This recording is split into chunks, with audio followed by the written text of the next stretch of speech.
Cultured Meat Symposium. We are now on day 2.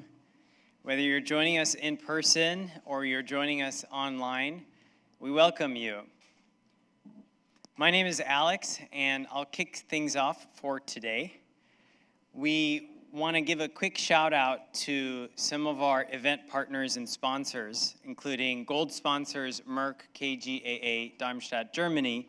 If you haven't checked out their booth, you still have time to do that today. And I wasn't able to grab one, but they have these pretty cool wooden spoons, and I think that they're branded Merck. So if there are any extras, I will try to grab one for myself. And also Sartorius, who is also in the Expo booth. Sartorius is a gold partner and has been with us for a few years. If you haven't spoken to anybody from their team, they are also in the Expo hall. I want to also mention Covington, Benchling, GenScript, Texture Technologies Corp., ORF Genetics, and Black & Veatch. And like I mentioned earlier, if you do have access to the CMS21 video archive, there are some pretty cool videos from Benchling and Texture Technologies that are accessible now, and the presentation from ORF Genetics will be available tomorrow. So keep your login credentials because all videos and recordings will be accessible for at least the next 2 weeks. I also want to mention that Benchling on Thursday hosted a Build Your Bench event, and all of those sessions have been recorded and will be published shortly. So keep an eye out for that on the CMS21 Experience page. In addition to our event partners and sponsors, we have a lot of community partners that have helped us through marketing, promotion, and also in-kind sponsorship. And that includes some of them listed here and also here.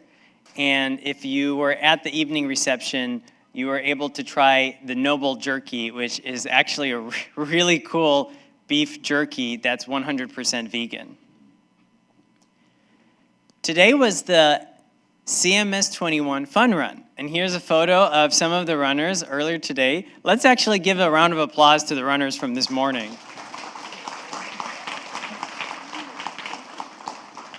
This is the 3rd annual Fun Run that we've had, and the Fun Run benefits Sweet Farm. And so we're really excited to be able to make this happen every year, and I think everyone has a lot of fun. The core SVCMS team includes Anita, which you heard on the panel yesterday, and you'll be hearing on another panel today. Yuri, who's helping out with tech and AV. Cyrus, who's handling operations and really everything else. Nick, who's helping us on the legal side of things, and Florine on marketing and partnerships.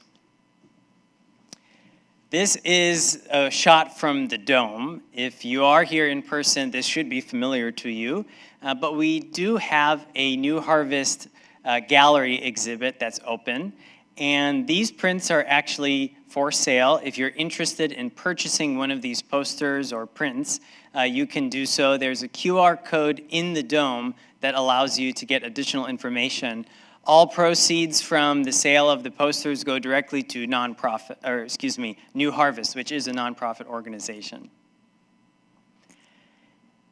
And without further ado, I would actually like to welcome Rachel Floriani to the stage, who will be speaking about medicine to meat and finding purpose. So let's give it a round of applause.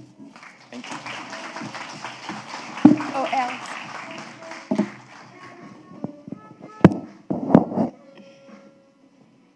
Good morning.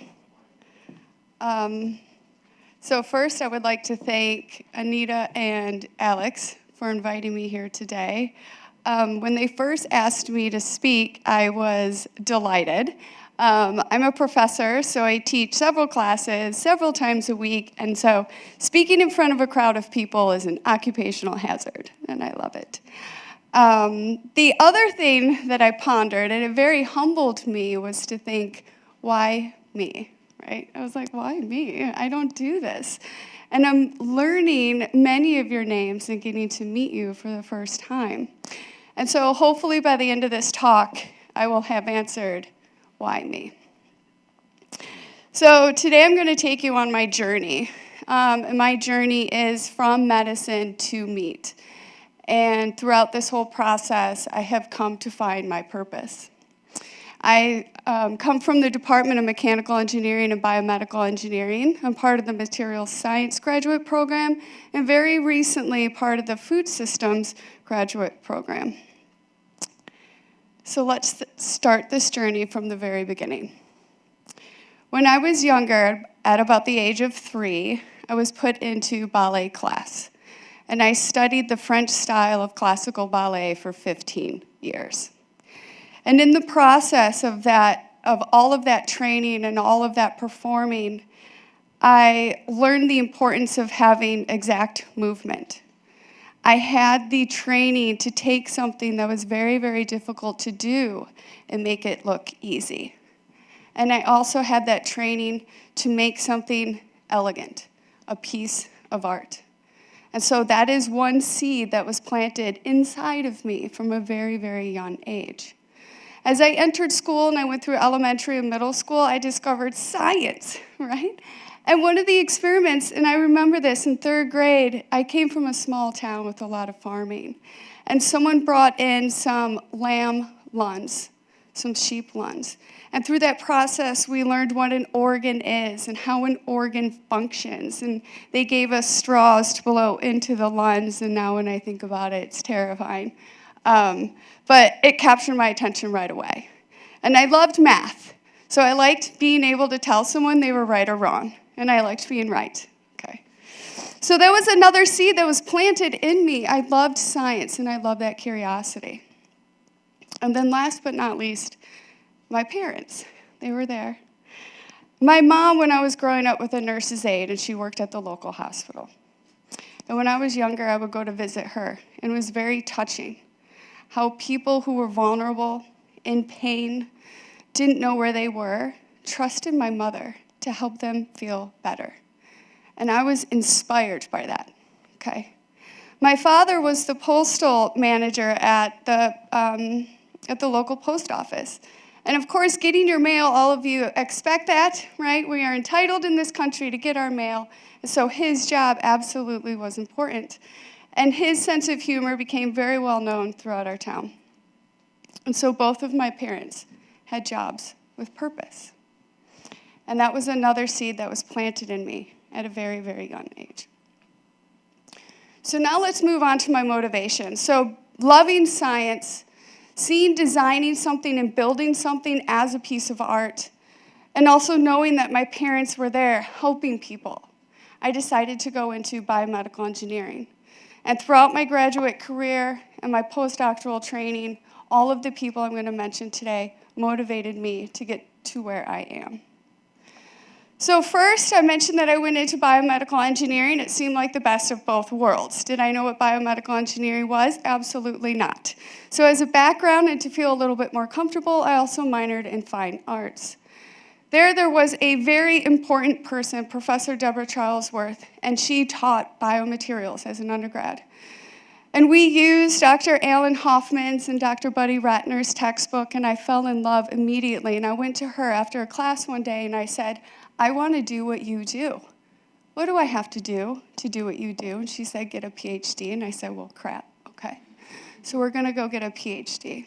And so I did, but I went and got a master's and a PhD in mechanical engineering because through my undergrad, I realized that biomedical was so broad, and I was really into how to make things, how to break things, how to design stuff that moved, how to design a piece of art. So I went to Colorado State, and I worked with Professor Susan James, who essentially built in me this desire and this love of teaching and communicating science. So after I graduated with my PhD, I was definitely set to become a professor, to go somewhere, but I wasn't done building my resume. I wanted to learn other aspects of engineering so that I could do almost anything, right? We all want to be able to do anything. So I went to the University of Washington. I worked 2 professors that were in the bioengineering department, and they were also trained as chemical engineers. And so here I took my love for biomaterials, looking at the mechanics of biomaterials, and now I started to get an appreciation for the chemistry behind these biomaterials. I worked with 2 professors, 2 people that have become very important mentors to me even to this day. And Professor James Bryers, he worked in immunology. He worked in looking at the immune system and how the immune system responds to foreign objects, i.e. implants and biomaterials.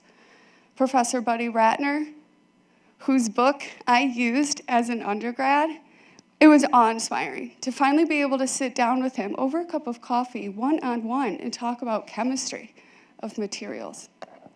And so because of these three people, I finally made it. I felt like I was ready to apply to have my own lab and to be a professor, the furthest anyone in my family has ever gotten. And so I did. I succeeded in my first major goal, and I became a professor. I quickly established my lab, and I didn't want to use my last name because this isn't about me, it's about creating a community. So the community that I developed was the Engineered Biomaterials Research Laboratory. And even though our crest has 2 femurs on there, right, it was going beyond medicine. This was engineered biomaterials for various applications. A tagline that we ended up taking on was advanced healing through engineering. And throughout the years, that healing has grown to mean much more than healing the human body. It's about healing our world, healing the environment. Everything is in pain, and everything is suffering. So where I started in my work, looking at both healing the planet and healing the human bodies, I started to develop biomaterials, i.e. polymers and plastics that were made out of natural materials. And much like many of you in this space, I work with alginate, and I started working with alginate back in 2010. So with all of the training in solid mechanics and polymer chemistry, I started looking at taking natural materials such as alginate and designing these designer hydrogels. These hydrogels where we could define the structure, control the properties, and make this material a beautiful work of art that could go into the human body and produce a specific function. So creating these designer hydrogels, again, is not just dependent on one degree or one person. You need to build a team. And the team that I was able to build in my laboratory is comprised of biologists, material scientists, mechanical engineering, and biomedical engineering. Biomedical engineering being very, very broad. So as I mentioned before, we started off with alginate. And here is the chemical structure of alginate. And it's a sugar. It's pretty simple. So what I did is I thought about some of that synthetic work that I did throughout my graduate career, and I started applying those chemistries to these natural materials. And so very quickly, we created a toolbox of all these modifications of the alginate backbone. So we're able to create chemistries that will allow the material to be cross-linked by light. Inherently, this material can be cross-linked by salt, and that's why many of us enjoy that process. It's relatively inexpensive. We can also pegylate our material, as many of us like to do as well, especially in the medical field and in drug delivery. And that imparts a very specific functionality that we have a choice of. I can actually go to the internet and look up a catalog. And then following some of the other work that people have done in this space, looking at biomaterials and tissue engineering, we can also change the properties of this material to make it cell adhesive or tissue adhesive. Now, this all happened on alginate, and I'm showing you the detailed structures here, but we didn't stop there. Based on the work that I've done before and the current research that's taking place, we've expanded beyond alginate. We've looked at other naturally sourced materials. And I realize that some of the structures are blurry, and that's fine, because most of you don't care, right, about the chemical structures. But indeed, the ones that we have been looking at, starting in the right-hand corner at 1 o'clock, that would be lignin. Lignin is an elastic polymer, and it's derived from plants. We look at this material as sort of bio-waste remediation, and we actually get it from the pits of mangoes and avocados and stuff like that. So we're looking at that material as part of a hydrophobic system. The other one in the bottom right corner is casein, so that comes from milk or from dairy. We've looked at that. And we've also looked at hyaluronic acid, which is on the bottom right. Traditionally, that would come from rooster comb or some other animal source, but now we don't need the animal source in order to get that material. On the bottom left, we have collagen, as many of us use in this space. We've also looked at that. And we have also looked at heparin. So this is something more recently where we're starting to figure out, is there a way to create a biologically responsive material without using expensive growth factors or other protein modifications? So in this space, we've gone from just hydrogels, and now, we're going to start talking about the scaffolds, which is also something that I've been doing for a very long time. And I looked at both the synthetic space and the natural material space. Regardless of what we start with, the goal in tissue engineering and in designing these scaffolds is to have something that's sustainable. That was my goal. I did not want to depend on these synthetic materials that are derived from fossil fuels. That's not the way to heal our earth. So I started looking at sustainable materials. When looking at tissue engineering, I don't have bone up here, right? Actually, I don't even say tissue. But different tissues, right, especially muscle, fish muscle, beef muscle, they'll have very specific properties, right? We're all used to handling them in a certain way. So if I design a scaffold, I want it to have tunable properties. I want to have complete and absolute control, and that is the engineer inside of me, right? And then I want it to be functional tissue. So at the end of the day, whether I end up putting it in the human body or I end up looking at this material in the laboratory, I want to know that it's functioning in the way that I had designed it to be. So taking all of these into consideration, I can make smart materials, which really are just stimuli-responsive materials. So whether I start with sustainable materials, and now I want to tune the properties, maybe I want to tune those properties at a very specific time. So I can hit that material with light, and boom, 48 hours, it has changed its stiffness. Now, a lot of this control is very important because, as we know, growing tissue is a time-dependent process. And so if we can somehow match the properties of that tissue as those cells are creating their home and setting down a foundation for that tissue, that would be remarkable. And the idea is to be able to use mechanics and chemistry to control those properties and to control our functional tissue. And this is, again, trying to move away from animal-sourced proteins and growth factors and looking at mechanics to design this material. So the base is not only in the mechanics, it's the mechanics of the material. So I'm going to show you, and let's just put up all the images, right?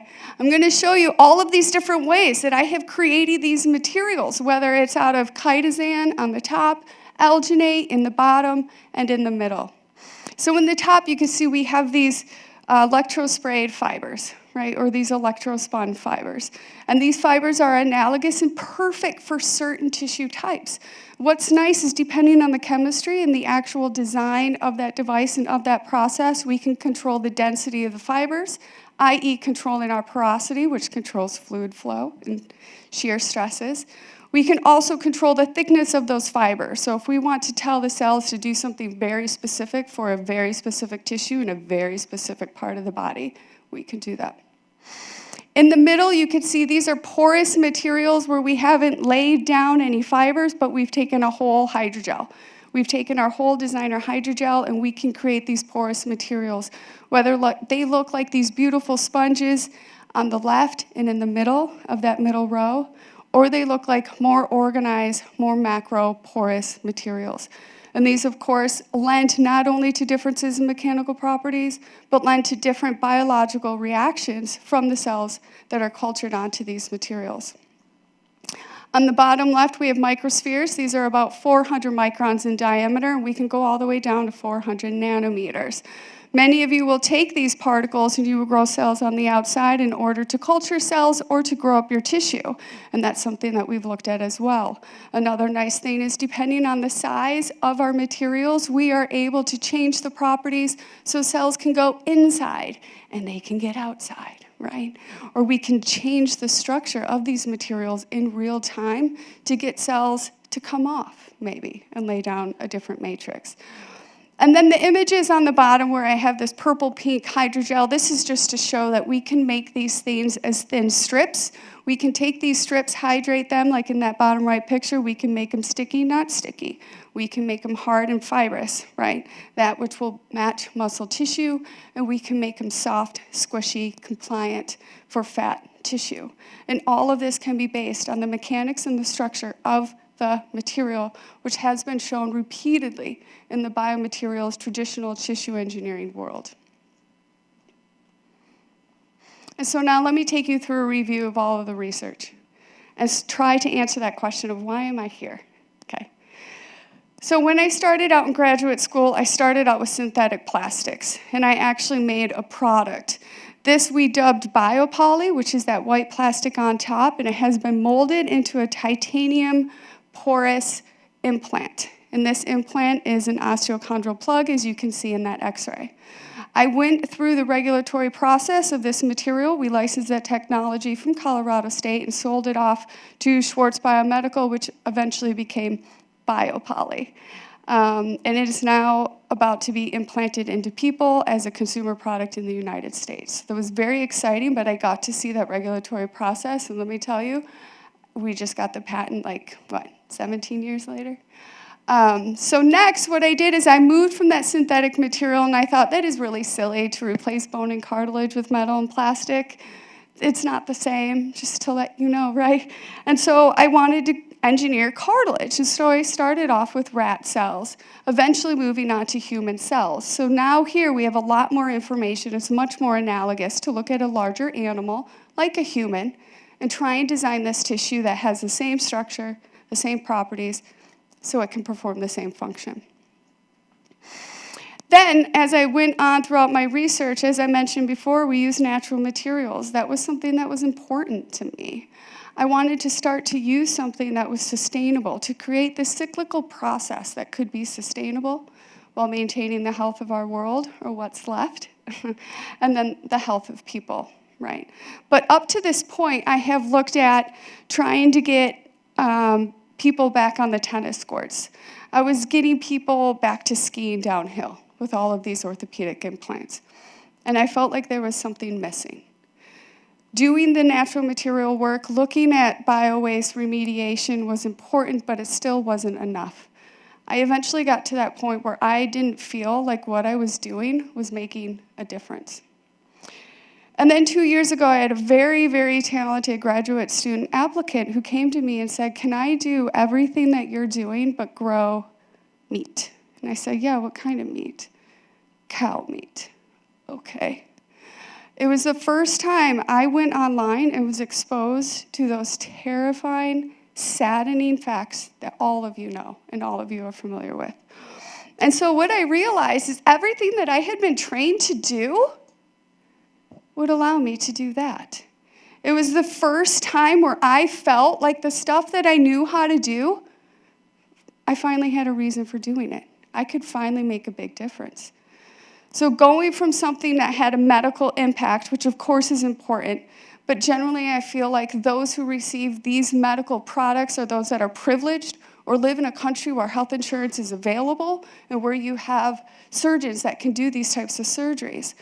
And yes, when I started looking at the bio-waste remediation, it did have an environmental impact, but still, that was small. That wasn't all-encompassing. And now when I consider the work that all of you do, it is a societal impact. That is much more important to me. That is much more touching to my heartstrings. And so eventually, we got to cultivated meat. And here I will say that being a part of this diagram, which is the scaffold on the bottom right, is meaningful to me. I can become part of this process. I have the scientific curiosity to try and solve this problem. But also, when I look at this, and I look at the work that all of you are doing, it's a work of art. It's beautiful. It's elegant. It's simple. It's made of many components, and you make it all look very, very easy, okay? But it's because of all of you that I now also have a job with purpose. Thank you.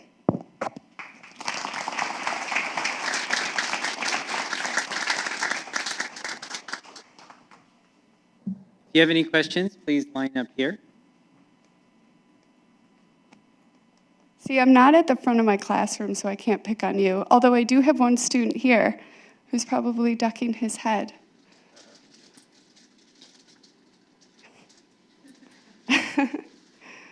He's fantastic. Irfanta here is his name. If you want to go say hello, please do. Just don't take him from me. He doesn't graduate for 2 years.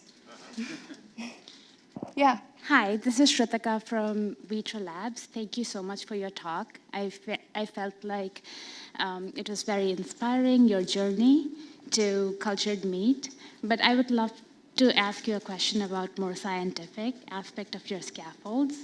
It seems like you have made it look very easy for the muscles and the tissue and the scaffolds to make the cells do whatever they want. I just wanted to ask you how scalable you think all those scaffolds are that are tunable? How available they are? Sorry. Scalable. Scalable. To the Scalable. Oh, yes, very good question. So as a mechanical engineer, I like to have things that I can break, okay? Killing cells is exciting and growing cells is exciting, but scalability is a big deal to us. And in teaching mechanical engineering, we also teach our engineering students that you want to make it as cheap as possible, as quick as possible, and as meaningful as possible, okay? And it's also like a piece of art, right? So if we are able at the micro scale to keep something simple, my art teacher would always say, kiss it, keep it simple, sweetheart, right? If we're able to do that, then yes, we're able to scale up. So many of our things, whether it's an additive manufacturing or we 3D print molds, much like they do for bone tissue engineering, in order to then injection mold some of our plastic materials, we are able to go very large. And a lot of that has to do with these stimuli responsive materials, is understanding the temperature gradient through our material, the diffusion kinetics of our material. A lot of it is in the structural mechanics and the thermodynamics of our material. If you understand that and you can get together with someone who does manufacturing, such as electrospinning, electrospraying, injection molding, I do believe it is very, very scalable. And even if you didn't need it to be scalable, right, to the point where you're not trying to make these monstrous T-bone steaks, right, maybe like a 4-ounce filet mignon or something, then it would be the quickness and the ease with which you could produce these. And so if I can create materials that don't have those biological components, which oftentimes can be very, very fragile, and I can create a material and through that processing get the exact properties that I want, then yes, I truly believe it's scalable. Mm-hmm. The reason why I asked is because we are in the leather business, so you might have heard about Vitra Labs, and what we are trying to do is actually make those big pieces of tissue rather than steaks. So Yes. that's hence the question of scalability, because Yes. we are definitely going after the big size. Yes. Yes, absolutely. So I know a little bit about that industry only because I also had an undergraduate work at a startup in Boston this summer. And they were essentially using the sludge from kombucha to try and create leather. And some of the products, it was fantastic. It was amazing looking at these. But in order to get the large size leathers, let's say you wanted to do a couch, right? Then essentially it would be this roller technology where you would just roll out these sheets. And if they were able to create a culture that was large enough, if they were able to create every aspect of that pressure, the temperature, the time that the material is moving through it, yeah, they were able to create very, very nice sheets in a relatively short amount of time. Yeah. Thank you. Yeah, you're welcome. No more questions? Really? Oh, okay. Yes? What types or classes of materials are you guys actually working on, and what is your favorite application or type of structure or particular type of meat that you guys are working on? Or is it just a platform from which you could probably tune it to anything? Yeah, that's a great question. So in all the manufacturing type stuff that we do, I think stereolithography is amazing.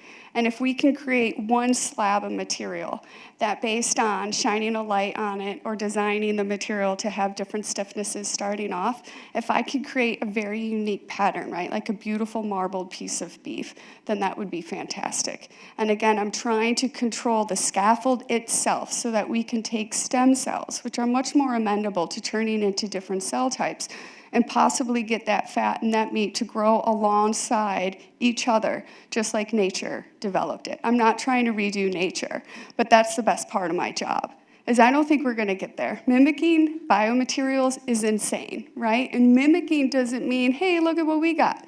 It's the whole process of tissue development. And I think that far-reaching goal is super exciting for me. And that's what I've always loved to do. And so cartilage is one of my favorites because that is a troubled child, you know, to try and tackle that. So I like a challenge, not going to lie. Yeah. Yeah.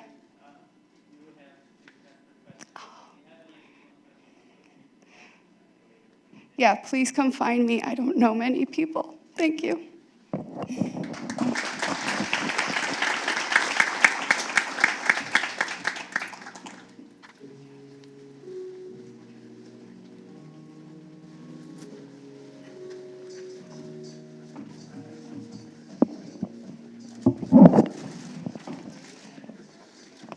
We're pretty excited about our next panel. We have 2 more panels, or I guess a panel and a fireside chat before for this block. So if you are tuning in online, there will be a new link after this block. Our next panel is moderated by Kara Nielsen of WGSN. It includes Nikki Quinn of Aleph Farms, Noreen Hobayan of Blue Nalu, and Kate Kruger, Dr. Kate Kruger of Helicon Consulting. And without further ado, I would like to welcome everybody on stage. Thank you.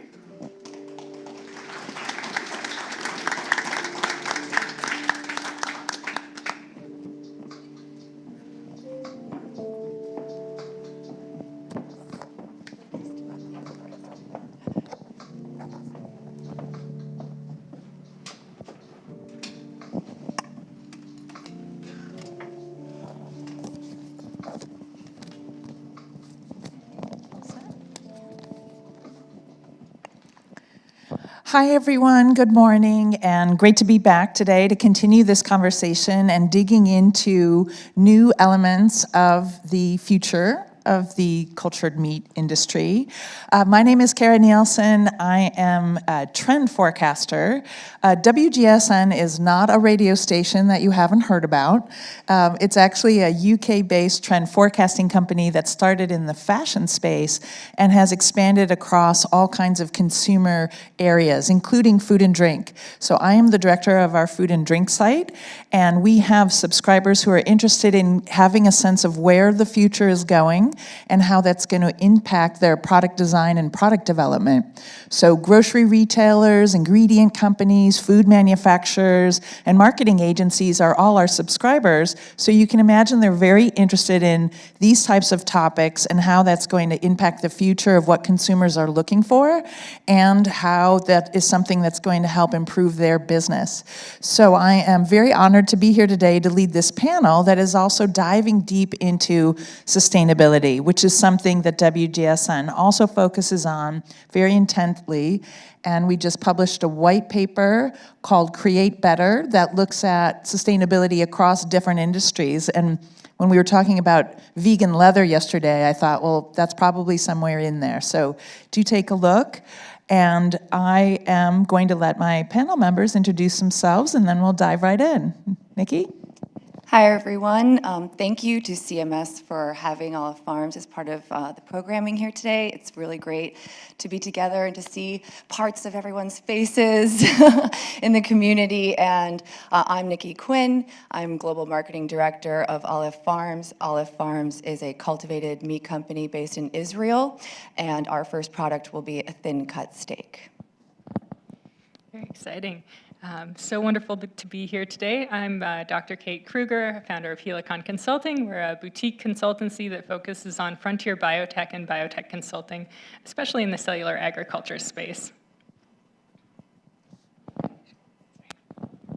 Hi, I'm Noreen Hobayan. I'm the Director of Quality Assurance and Regulatory Affairs for Blue Nalu. We're a cell-cultured seafood company located in San Diego. Our first product will be bluefin tuna, and we're looking for a product that is healthy for people, sustainable for the planet, and humane for animals. I'm really excited to be here today to talk to you. So diving right in, when we think about cultured meat, I think one of the first things that people think about, especially from the consumer standpoint, is, well, its reason for being is around sustainability and being able to have a protein source that is more sustainable. But sustainable has started meaning all kinds of things and really touches on all kinds of areas. So it's not just about agriculture, for example, anymore. So I'd like to kick off our panel here to ask each person, what is your company's or your point of view of the most pointed sustainable goal that your company has? Thanks.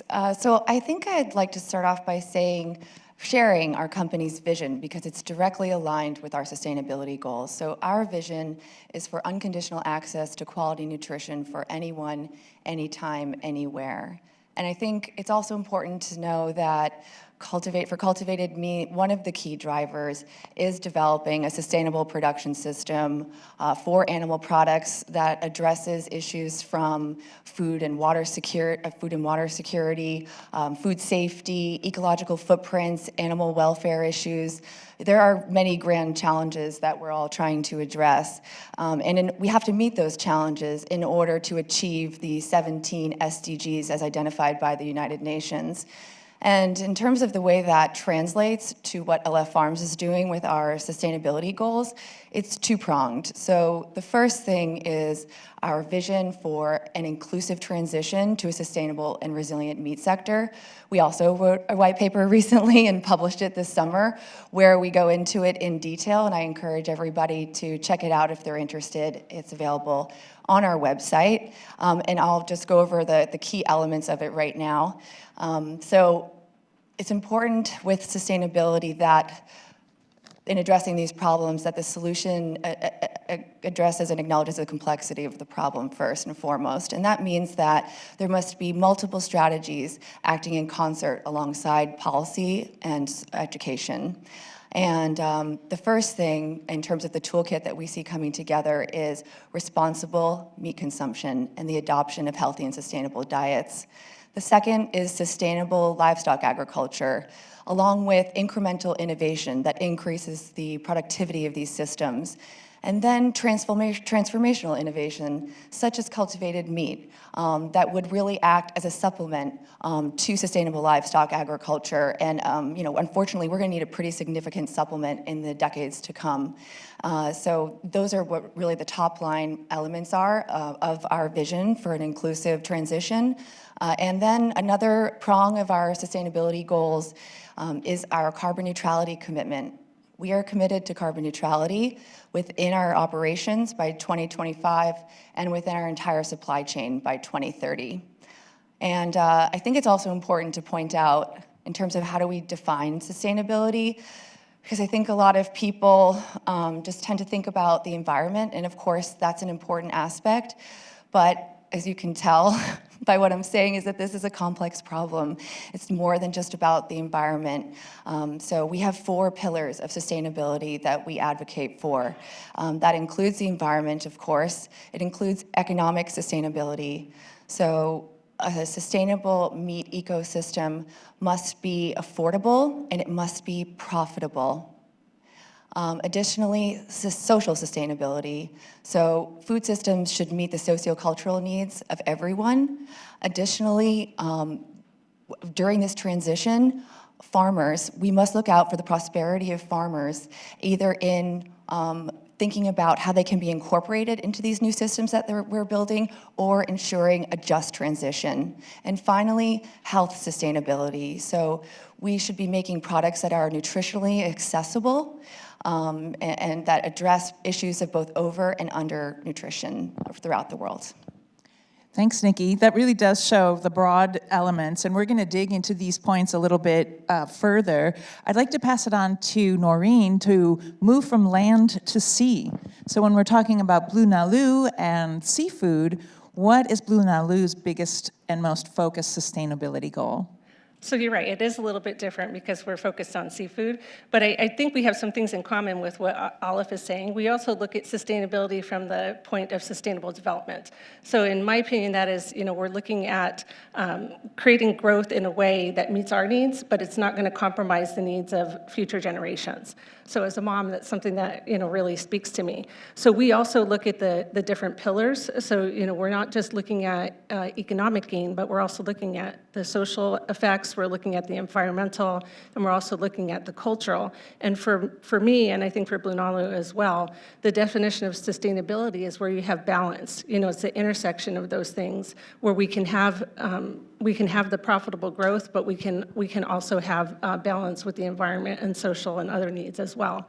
And because we are focusing on the ocean, we do focus on the Sustainable Development Goals, but one of them that really I'd like to speak to today is number 14, which is life below water.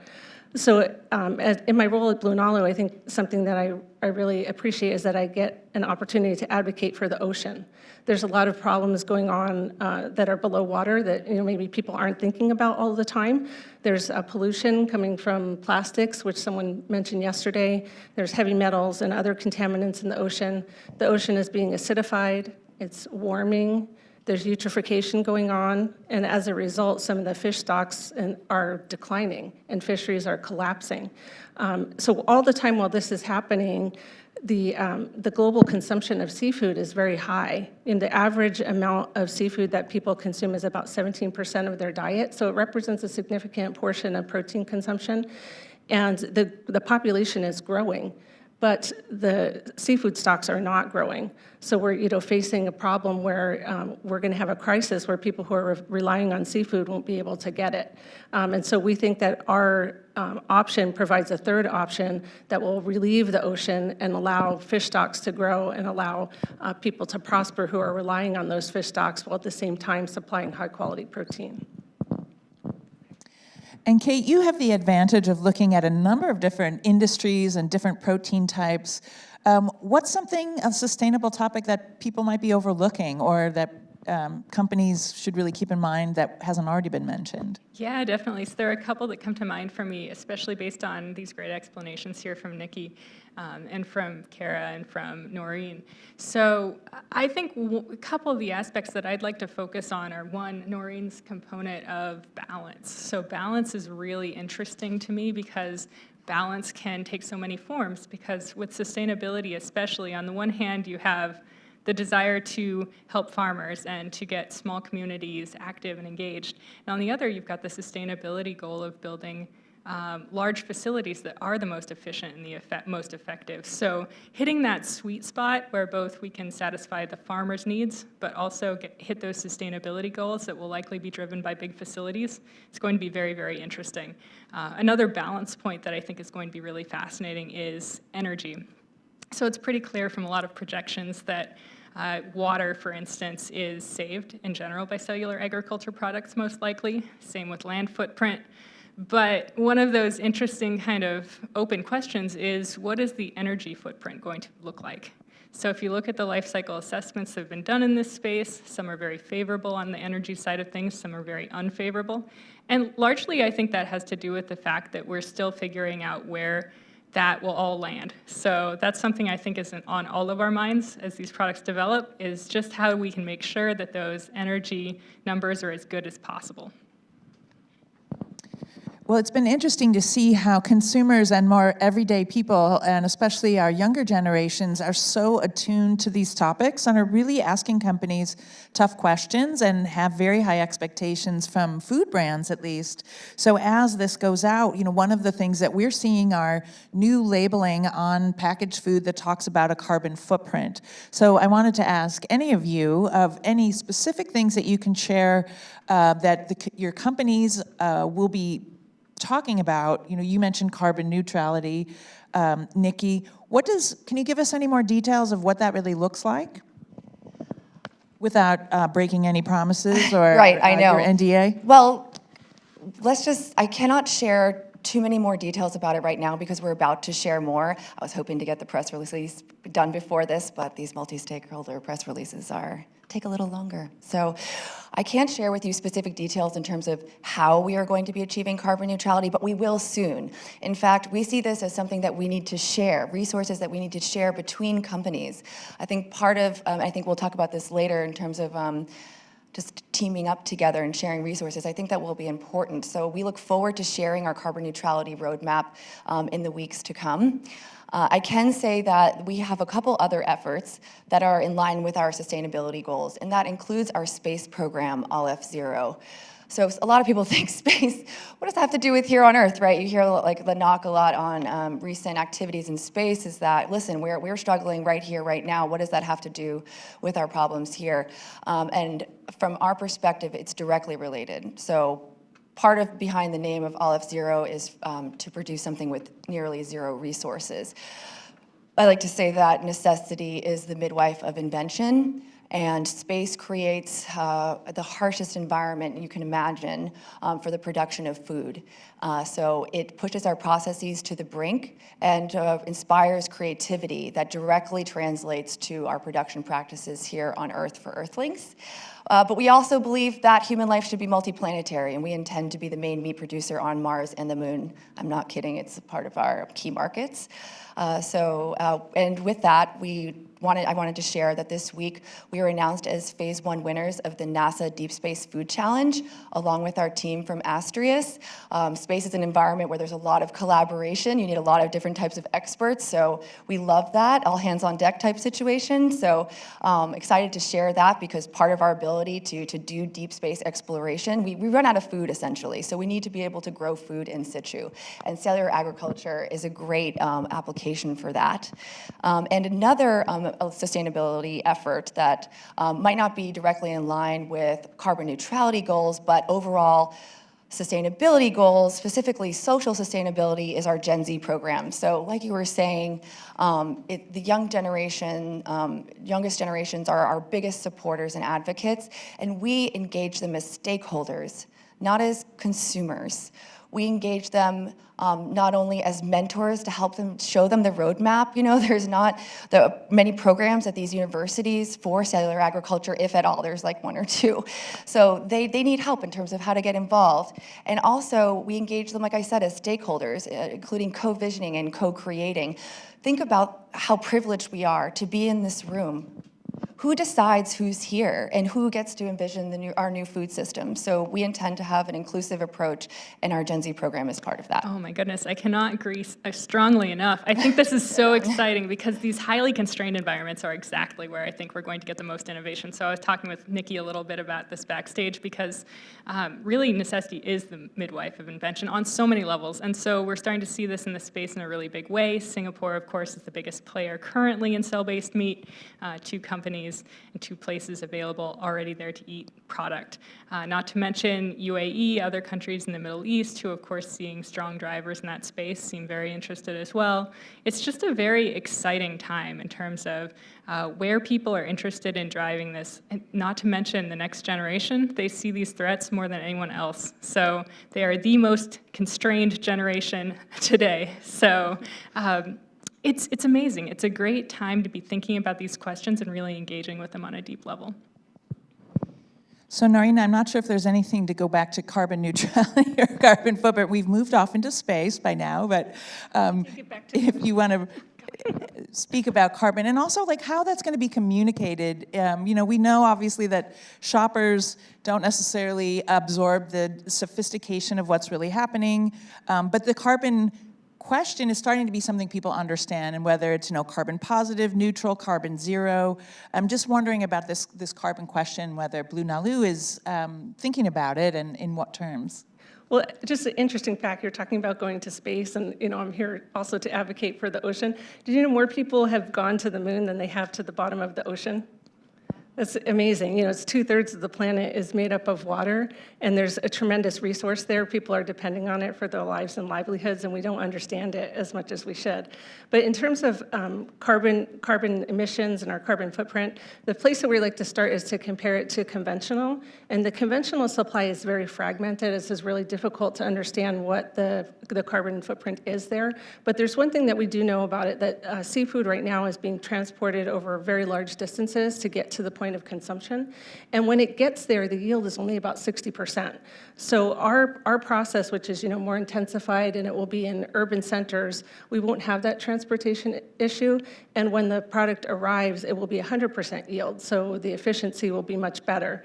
But in terms of our commitments or what we're going to do, it's very early in our process and it's difficult. I really applaud what Aleph is doing in terms of their commitments. But without the process, without a supply chain, it's really difficult to make those commitments. But it's definitely on our radar and something that we consider in all of our decision making. Not to mention, there's so many considerations we don't have to think about with cell-based meat and cell-based seafood that we think of all the time in the industry. For instance, things like freezing food products. I think most people know this came up yesterday, but most people do not know that all fish must be frozen before consumption. So even that sushi we eat, it's been frozen. And freezing is a very energy-intensive process. So cold chain is a very energy-intensive process. So the more we can reduce these components, the better. So it's really exciting to me, I think, to think about all the points where we can save energy and be more efficient that we don't even think about today. Because, as Noreen mentioned, these costs are so hard to mention. It's just very, very hard to total them all up and figure out what's going on. Most of us ignore certain price points in the chain just because there's so many of them. So the more we can actually quantify that information, the more we can make better models and better predictions for where we can improve things in the future. So one of the things that I was really fascinated by yesterday, as someone who comes from a food trend space, was, again, all of the deeper understanding of the inputs and then also the outputs of the cultivated meat industry. And we talked yesterday about scaffolds and media and, feeding the cells. So I want to think about, from the sustainability standpoint, the sustainability of both the inputs as well as the outputs, because food waste and how companies are getting rid of things has also become something that consumers are understanding better, companies are really talking about. So I'd love to hear from anyone on this sort of input, the sustainability questions to really keep in mind from the input or the output side. Yeah, definitely. I think this is a unique point where cellular agriculture can once again really come to the fore in places where you wouldn't expect. So we heard yesterday from Matt Anderson-Barron about future fields and how they're using insects for growth factor generation. And that to me is just one of many, many examples where you can start to think of inputs for waste products being part of a chain that becomes part of a high value product. So if you're thinking about insects eating waste products, for instance, that then can create high-value components that can be used in cell-based meat to make a steak. What a wonderful system, and what a system where we can start to think about savings in terms of nutrition and energy, and so many efficiencies we couldn't even dream of before. So yeah, it's a brave new world, and there are all sorts of opportunities that I think we're going to see as we move forward to scrimp and pinch and get much more innovation out of the system than we expected. I think top line is just important to know that that cultivated meat as a production process for beef is overall just much more efficient. And not only that, but we are looking into innovating on the production line level into like reuse and recycling of our media as well to make it even more efficient. But our protein conversion ratio, which I don't know exactly, Netta isn't here, our CTO, I was hoping she would be, but she didn't make it. But yeah, our protein conversion ratio is much higher than that of conventional beef. So I wanted to steal a comment from my quality world. So my primary responsibility is in quality and food safety and regulatory. And something that we talk about in food safety is the product has to be safe from farm to fork. And I think that the same applies to sustainability, that the entire supply chain has to be sustainable. And at Blue Nalu, we're still developing our supply chain, but we're taking into consideration not just what we're doing within our walls of our plant, but what our suppliers are doing, and as well as what our customers are doing. So we want to make sure that the entire supply chain is sustainable, not just what's happening inside the walls of the plant. Supply chain, too, is something I think everyone always thinks about, but especially with COVID, where we've got vaccines. The Pfizer vaccine requires minus 80 degrees Celsius temperatures for transport. Moderna, minus 40 degrees transport temperatures. It's just so increasingly clear that the more we can create high levels of efficiency in these processes, the better. So it's a wonderful time to start thinking about these problems. So I'm going to throw in an ad lib question here of like, what are ways people need to think about it? So when we say, it's great to say we need to think about them, but where can companies turn for inspiration, best practices, and support? So one thing, Kate, we talked a little bit about, what role do governments or other organizations have in supporting this industry? And I know we talked yesterday about some governments and some places in the world are going to be more favorable and more supportive. But from a sustainability standpoint, what would the ideal role of governments and organizations be to try to help this industry kind of get off and start off on the right foot as it grows and scales?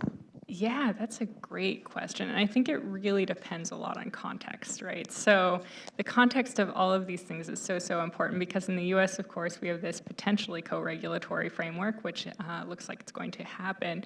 And on the one hand, right, we have these opposing kind of groups that have different ways of thinking about doing these things. And at the same time, we also have groups that are very, very interested in a very vested way in making this happen. So the Government Accountability Office is a really good example of that. They released a report not that long ago that really covers what a co-regulatory framework would look like.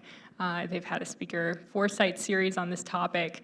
And those are the sorts of reports that are read by the Office of the President. So these conversations are going on at so many levels that are really, really promising and exciting. And I think it's important to highlight that while there are these overall structures which are really important to think about within these systems, there are also people within these structures. And these people have unique interests and goals, and many of them are very aligned with innovation and development in this space. So that's, I guess, the human side to that answer. I can add to what you're saying in terms of what we see as the role of the government and compare it to renewable energy. In order to see a significant penetration of cultivated meat in the market, the government has a significant role to play, both in terms of policy making and in terms of the alignment of incentives. We'd like to see the discontinuation of the subsidization of unsustainable agriculture. We need to see an accounting for the true cost of food. We need to see a change in the USDA food pyramid, which involves, consumer or diner education. We also we'd like to see significant investment. I think what we saw with Tufts should just be the beginning. We need a tremendous investment by the government for both research and infrastructure that will actually also help them achieve their carbon neutrality goals and food security goals, as we see in countries such as Singapore and UAE and others. Anything to add, Nikki? Noreen, sorry. I think you said it very well. I think the government has a tremendous role. I think first just recognizing that there's a looming crisis. That climate change is changing the way that agriculture and, aquaculture and fishing, the food is just not going to be there. And to be prioritizing that in a better way so that we're getting the funding. I think the USDA grant gave $10 million to Tufts, I think it was last week or the week before. That's tremendous progress, but also, as you said, investment in infrastructure. One of our speakers yesterday was talking about how the infrastructure doesn't exist. And it's not just for the cell-cultured meat and seafood industry, it's also the industries that come before and after it. We don't have that infrastructure. We're relying on manufacturing capacity that's in other countries that it themselves have sustainable, questionable sustainability practices, and it's traveling very long distances to get to us. So I think the government really could do a lot more in terms of investing in the research, investing in infrastructure, and also, of course, the policy. I think that they've been very proactive, as we discussed yesterday. We want them to accelerate it to make sure that when we're ready to bring the products to market, that we're able to do so safely and under their guidance. And at the same time, we don't want it to be overly burdensome. So sometimes the regulations can create a barrier, and we don't want a barrier. So we're looking for both cooperation, but also consideration of our. Sorry, go ahead. Yeah, no, not at all. I just wanted to join in because I can't agree more. And I think especially as a consultant that works across industries, not only in cell-based meat, but also in frontier biotech and synthetic biology, it's really clear that the US government is really not as involved in supporting the infrastructure of B2B technologies and a lot of the underlying infrastructure, I'd say, across the biology sector that is not biomedical. biomedical is wonderful, very exciting, very interesting, but a lot of the tools that biologists use and that biotechnicians use for cell-based meat, for synthetic biology, for a lot of biosynthetic processes that are highly efficient and very good for the environment is not there in nearly the way it is for industries like biomed. And while it's great to cure cancer, that's very, very important, there are a lot of other challenges in the world we face too. And that's something that I always look at is how do we make the tools better for everyone in this space? So the tools better for cellular agriculture, the tools better for clean tech, biotech, chemical creation via bioprocesses, which are much more efficient for the environment. So once we support that infrastructure, I think we can start having this conversation on so many other levels where ideally a lot of this efficiency is just a given. So another theme that really came out yesterday was the theme of working together. And as a nascent industry, when you're certainly thinking about everybody's goal around sustainability, how are ways, or what are some ideas that have been presented, Nikki, I'll turn to you to start, of like how the industry could work together on these sustainability questions, and if there are, again, any examples of, early cooperation or other ideas or imaginations of how that might help, just, focused on the sustainable part. Again, because everyone is going to be having some of these same issues across the globe. So how can the community work together more to tackle some of these, do you think? Sure. I've been working with sustainable brands for, over 10 years. And the common theme that I see is that founders specifically, or companies, individual companies, feel isolated. They're trying to figure out all these big problems by themselves. And to the extent that we can share resources, like I said, our open source carbon neutrality roadmap that we'll be releasing, I think, is a step in that direction. High tides rise all ships, right? The tides are literally rising, but I think that to a certain extent, sharing resources can be extremely beneficial. And also, let's just say that none of these sustainability goals that, cellular cultivated meat companies claim, it's all potential, it's all speculative, it's all based on the ability for us to scale.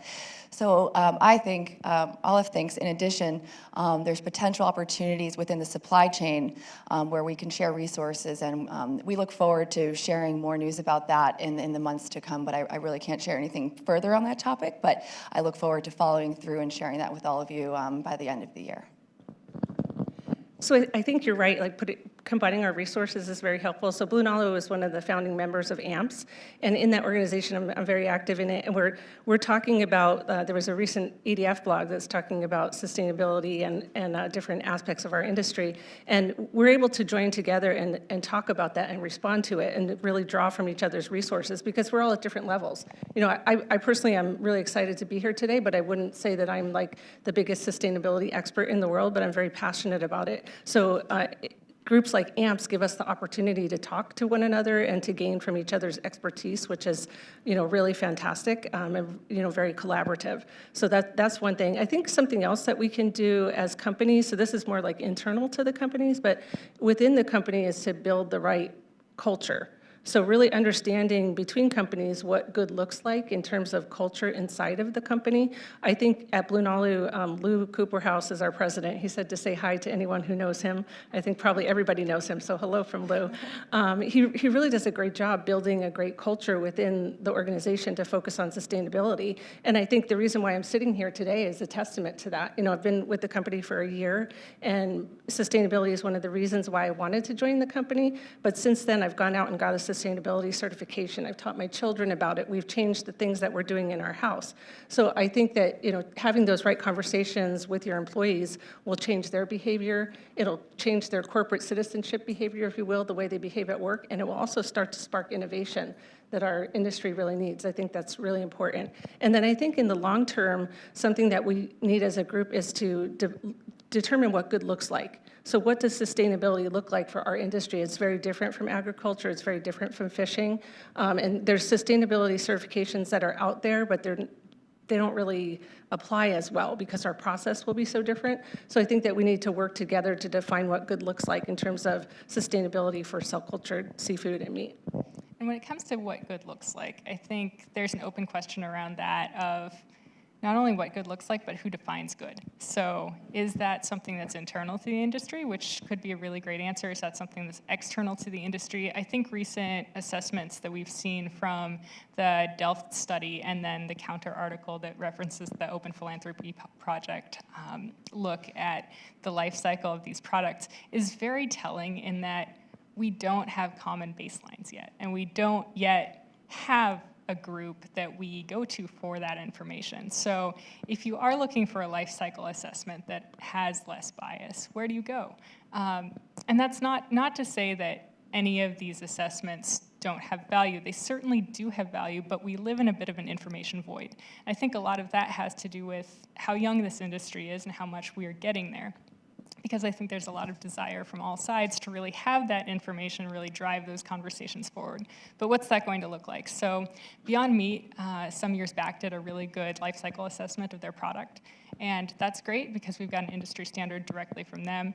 I would love to see that from all companies once they hit a certain size scale, just so we have that internal information from them. Also having a regulatory body that governs this. So an example that I really like comes from the world of tissue engineering. Tissue engineering is great because it's a slightly more advanced field than cellular agriculture in a sense, but it also has very different drivers. So the field of tissue engineering, of course, we're dealing with muscle cells. We're hoping to make things like tissue implants to help people suffering from things like volumetric muscle loss or eye damage, for instance.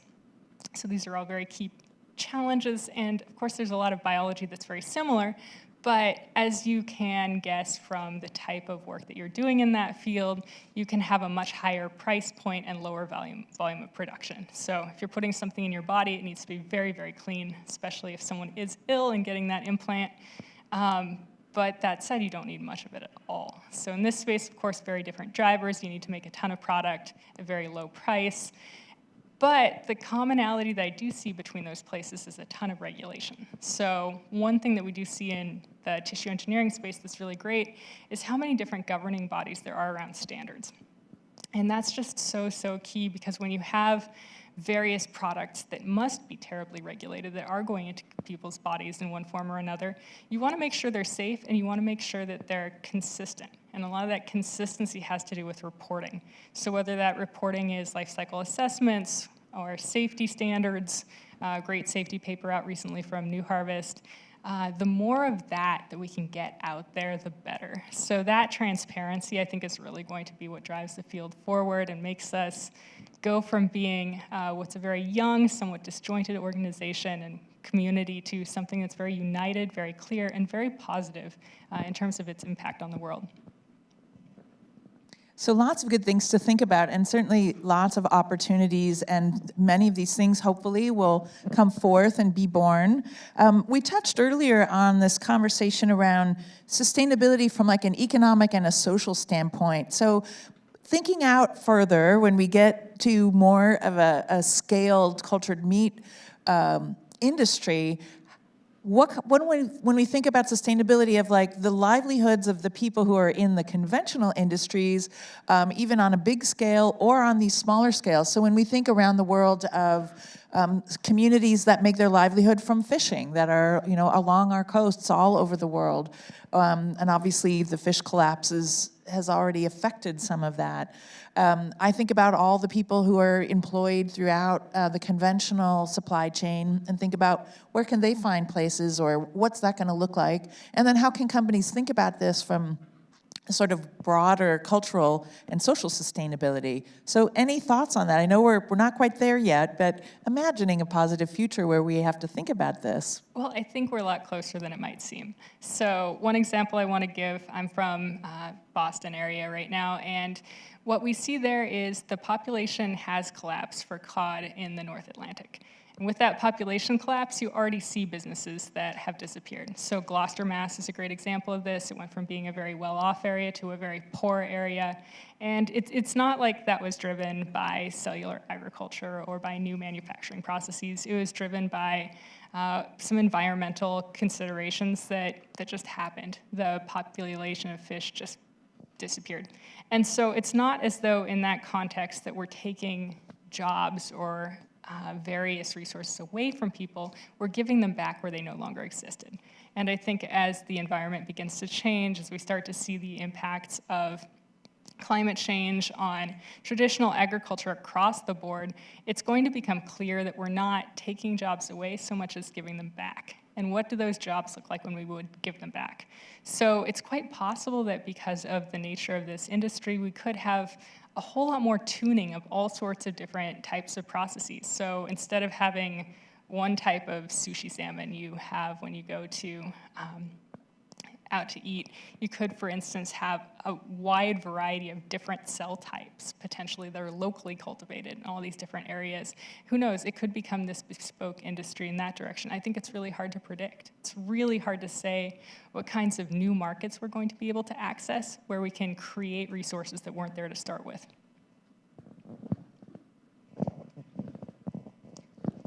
Do you want to go next? Sure. Well, as I said when we originally started our discussion, is that we really do see social sustainability as core to our overall sustainability philosophy, and that includes upholding a just transition. It includes exploring, we have what we call also an inclusive business model. So we're looking to integrate into the existing meat ecosystem and looking for synergies and partnerships up and down the value chain, from raw materials to manufacturing to marketing and sales, distribution as well. So overall, we have a very inclusive approach. And you're right, there is, we don't have a crystal ball, which I feel like has been said many times throughout this conference. However, we are currently doing a study on the social impact of cultivated meat. So we're excited to share that when it comes out, and just wanted to emphasize that it's something that we take very seriously. Noreen? And to add some things about fishing, I really love how you said it's giving jobs back. I like that a lot. So the commercial fishing industry is wrought with problems in terms of human rights violations of the fishermen and labor practices, and it's well known that commercial fishing is a very dangerous occupation. So I think in terms of social issues and labor issues, I think the bioprocess is arguably much safer and much more transparent than commercial fishing is. And also, I think that because we're providing a third option to provide seafood, that it will relieve the pressure on the fish stock. So like you gave a very poignant example of what happened in Boston, but things like that are happening all over the world. Sometimes it's created from environmental issues, sometimes it's created from excess trolling by commercial fishermen, and then it doesn't leave enough for the local fishermen. So by relieving overall pressure on the ocean, we think that we're kind of, just like you said, the rising tide lifts all boats, that we'll be able to help people whose jobs are already threatened by the environmental crisis. They're also all threatened by commercial fishing. By relieving pressure on the ocean, we'll be able to increase the security for everyone. So we're getting at the point where it's time to open up to some questions. So if you have questions for the panelists, you can please line up over there. But I have one last question for the panel as people are thinking about that, which is, we've heard a lot, and companies have been accused of greenwashing. I mean, our mainstream conventional food companies, all kinds of companies, this whole notion of saying something or not really meaning it or not being transparent about it, or just trying to calm down consumers with some buzzwords.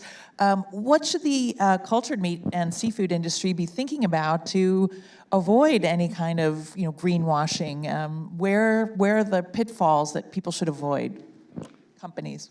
I guess I'm going to disagree with you, because I think this is one of those industries where we don't need to worry so much about greenwashing, because it's almost not a thing. We're so different, we're so transformative. We're not going to be on the level of other various industries where you're making a little change here or a little tweak there. The entire field is completely transformative, and I think once we get that product out there and these facilities out there, it's going to be so much more easy to quantify, that we're going to be able to see where we can pull down those costs. And it's going to be extremely obvious, I think, to many of us, where and how we can do that as the field grows. And so that's one of the many things that gets me so excited about this space, is just how much I think that will change the game around any kind of greenwashing. Now that's a really positive, it's a really positive I have a little bit idea. of a differing perspective. I would say that I think our industry is susceptible to greenwashing. I think that, well, let's step back and talk about what is greenwashing, right? Greenwashing is when you have a sustainability mission, it's part of your overall mission, but what happens is it becomes the sole mission that you communicate about in an effort to persuade people, and it falsely narrows the conversation, and it could end up alienating various publics, and you can end up losing trust. You know, cultivated meat companies are for-profit entities, and economic sustainability, it being affordable and profitable, is part of being sustainable. So I think that we have to be careful as we start marketing, as we start trying to win people's hearts and minds, that we don't oversimplify. And in fact, we could end up making an assumption that's not true. There are so many aspects that are so exciting, right, to talk about when it comes to what we do. It's not just about sustainability. So I think that I'm glad that it's a topic, and I would say just as a marketer, I think our industry could be susceptible to it, and I just encourage, you know, everybody to really, consumers are very, very smart, and they really want more than ever to be able to trust the people that produce their food. They want people to say who they really are, and be who they say they are, and not reappropriate the language and imagery of sustainability in a way that misconstrues their intentions. You know, I think that we are the only cultivated meat company with a head of sustainability. We are the only cultivated meat company with a carbon neutrality commitment. And I'm almost confused personally as to how that's the case. All right, well, thank you. Noreen, did you want to add something? And then we'll go to questions. Well, I was going to point to the same issue with trust. And I think it's really important that when we do make commitments, and I applaud you for the commitments that your company has made, that they mean something and that we're able to back them up with data. So I'm really a proponent of developing standards. Of course, I'm in the quality department, but you know, some kind of a sustainability standard so that we can back up whatever we put on our label, whatever we're saying about our company, that it really means something in terms of a real impact on the environment. Great, thank you. All right, love to turn to some questions here, and I will just say this, I don't hear very well, so be sure you speak into the microphone so we can all hear. Hi there. Ben done. Richardson with Upside Foods. First, thank you for that rich discussion. It was really interesting. I was hoping maybe each of you could comment on how you approach uncertainty and navigate ambiguity, specifically as it pertains to life cycle analysis and really accurately understanding the future of sustainability for these products. Anyone want to jump in? Sure. I think that's a great question. I think Noreen just hit on it in her last answer, which is standards. Standards are going to be very, very important, and that's going to ideally govern a lot of this. Standards and regulation. Between those two, ideally we'll have people that are required to come in and report particular metrics for these different companies that are the same across companies as much as possible. Obviously, there's variation here and there. You can never be 100% sure about everything, but the goal of standards adoption and regulating bodies is to make sure that enough of that is done that you can compare apples to apples. And that work has not really gotten there yet in this space just because the industry is so young. I firmly believe that as we grow, it will become something that is not only called for, but required. And that process, I think, is going to give us a better handle on the situation altogether. So I'd like to speak to that too. So we are in our infancy, and I think like yesterday, the scalability discussions were very honest and open. We have a challenge there. We don't know what we don't know in terms of sustainability as well, but we have to be committed to understanding what our impacts are all the time. Starting as soon as possible with LCAs, just like there's a lot of TEA work, there needs to be a lot of LCA work, and it needs to continue to evolve as we grow. As we learn more, as we're informed more, understanding what the levers are, and acting on it. Thank you. Another question? Hello, my name is Jules Madigan with the All Protein Project at UC Davis. And there's a lot of students and young people in this space that are drawn to cell agriculture because of environmental sustainability. So I think, first off, it's awesome that these conversations are happening by some industry leaders. But when we talk about carbon neutrality and greenhouse gas emissions, we know that like fuel and energy are considerably larger impacts. Existing fish populations and potentially stock cell lines for cellular agriculture companies, who knows?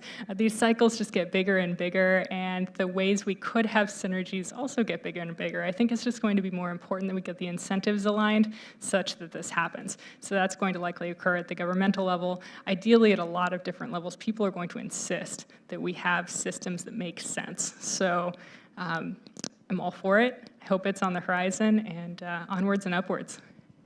I would also say that renewable energy will be key. I can't share any further details about how that will apply with olive farms, but shortly we'll be able to share that. But yeah, renewable energy will obviously be critical. Awesome, thank you. So I don't see it as a barrier, I see it as a challenge, and I think that renewable energy is the solution to it. So we're putting plans together for our plants into the future, and it's completely renewable energy.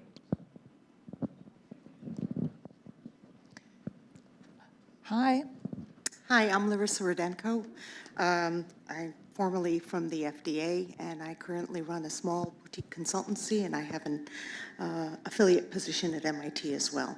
I've been working in emerging biotechnologies for my entire career, and I won't tell anybody how long that's been. But I don't have brown hair anymore. I think that, first of all, I think all of you ladies have hit on wonderful points and expressed them in an eloquent and elegant kinds of ways. And I think one of the things that I have 2 points to make. The first is we're really focusing on challenges. And part of the issue with challenges is understanding where you are in the lifeline of the technology and the products you're looking at. So I completely agree with you, Kate, that we need some standards. The question is, what do we get standards for, right? So when we talk about regulatory systems, often we're most used to thinking about regulation of single entities, a protein here, a scaffold there. We're not used to talking about whole foods unless we look at examples like the AquaAdvantage salmon, where the entire animal was considered. So how does one assess the safety of a cultured food? What does one do to set standards for something that's a mixture of cells? What if you have more than just adipocytes, or more than just myoblasts or stromal cells? Do you really want to be setting a standard today for what the meat of tomorrow is going to look like? Okay? So that's one really important thing I'd like you to think about. And I'm not arguing that standards are not needed. I'm talking about how one goes about that in the most intelligent and collective and collaborative kind of way. And the second point is that we are used to thinking about things and regulatory systems from the US perspective and possibly Singapore. But we also need to understand that we have to have international, if not harmonization, then at least international recognitions of the kinds of regulatory barriers and challenges that exist. And again, that brings us back to single entity, which is not that hard to do. We know how to do single entities, but we're not really good at looking at whole foods. And because we assume that we've eaten them forever, right? So if you want to talk about animal welfare, Charolais cattle are much prized as a really tasty meat in Europe.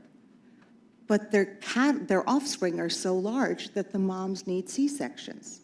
And yet nobody talks about animal welfare issues there. So I think it's important to bring all of these kinds of things into the conversation and to remember that our challenges are more than the challenges we see in front of us today, but they are the challenges that steps today will drive for the products of the future. Thank you for bringing that into the conversation. And this is such a great place to be thinking about the future. And one last question on sustainability? Hi. I thought those are great questions, and I just want to make a plug for the safety conversation later on, because we're going to talk a little bit about that. But hi, I'm Kim from Verio Advisors, and I have a question to follow up on the standards as well. So when companies go public, they often have to release annual reports. They're expected from their shareholders to do so. And as part of that, they would have to do things like reporting, so GRI, SASB, those kind of standards, and aligning with like the Sustainable Development Goals with the UN. Do you know of any companies in this space that are already kind of aligning with those, thinking about the future, doing any sort of reporting according to those standards? That's a great question, Kim. So I'm gonna turn that question back a little bit to you, Kim, and also you, Larissa. You are some of the most knowledgeable regulatory experts in this room. So everyone should talk to Kim and to Larissa because they are real experts. I'm so glad we had the panel yesterday with our former lawyers from the FDA and the USDA, also wonderful experts on this topic. But I would recommend anyone who's interested in these questions should talk to Larissa and also to Kim. I'm also going to reflect the question a little bit back to the New Harvest Safety Paper, which just came out a couple of days ago. In fact, I shouldn't really call it the New Harvest Safety Paper because it's the industry safety paper. I think it was over 50 companies in this space that participated in the writing and the production of that paper.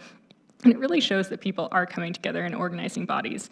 I remember some years ago when I was research director at New Harvest, one of the things I was really interested in is how NIST and the National Academy of Standards in the US work in partnership with a lot of groups internationally, such as these System Internationals that are focused in Paris and around the world in terms of getting standards in a lot of the biomedical space. So there are a whole bunch of different standards that are very abstruse that very few people in the world know about, but if you specialize in a very certain area of biomed, for instance, most recently some of their standards that have come out are around things like flow cytometry, if that rings a bell, people that sort cells.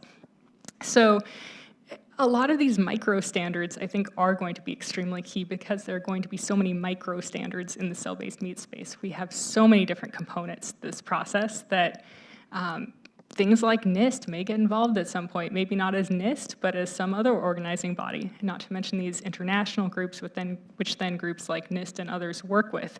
And these are great organizations because companies then have a vested interest in getting involved because they want to be part of these standards. They want to comply. They want the standards to be something they can comply with well. So in that way, it ends up being really synergistic, also really complicated and really slow because that's what goes with synergistic processes that work well for people. That's the downside, but it's early days. I do think the safety paper is one of those first indicators that we're on track, and hopefully there's more of that to come. Well, it looks like we're just about at time. If there aren't any extra questions, I just want to thank everybody and thank the panel for sharing so many great ideas from land, sea, this outer space, and I think we're going to have to start saying outer space, because space sometimes I'm like, space, you mean how much space you need? But outer space, I love it. This was a interplanetary conversation today. And I look forward to what the panels are going to be next year and how far we're going to get and how these sustainability questions start getting answered and how the group's going to work together to really keep solving these really knotty issues that absolutely have to be solved. So thank you very much, everyone, and thank you for your attention today and for those of you streaming.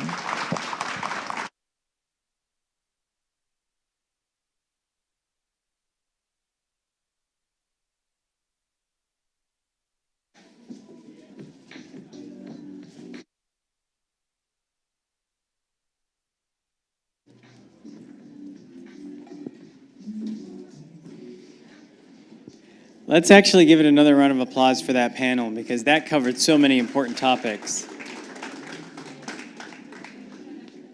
Our next discussion will be a fireside chat with X Prize and the Feed the Next Billion Challenge that's actually going on now. We're excited to welcome from X Prize, Carolyn Colta, and from Novel Farms, Dr. Neves Martinez-Marshalls. Welcome to the stage.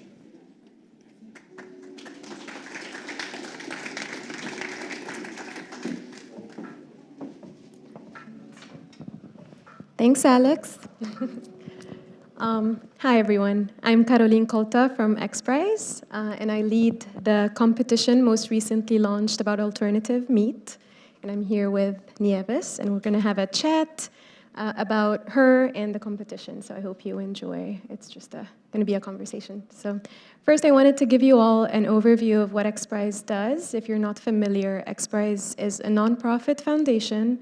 What we do is design and operate large-scale competitions to try and tackle issues and gaps that have either an environmental focus, or we also work in education, health, and more than one field. Food is one of our focus areas, so we designed Feed the Next Billion, targeting alternative proteins. And when we did the research about 2 years ago, what we saw is most companies in this space are focused on ground products that are in the market currently. And there was a gap back in 2019 with companies not really focused on structured products. We also saw gaps in nutritional profile and focus on the environmental footprint and sustainability. So we designed the competition with that in mind. We launched back in December, and we selected 28 semifinalist teams this summer. And Novel Farms is one of those semifinalist teams, so it's very exciting to be talking to Nieves today.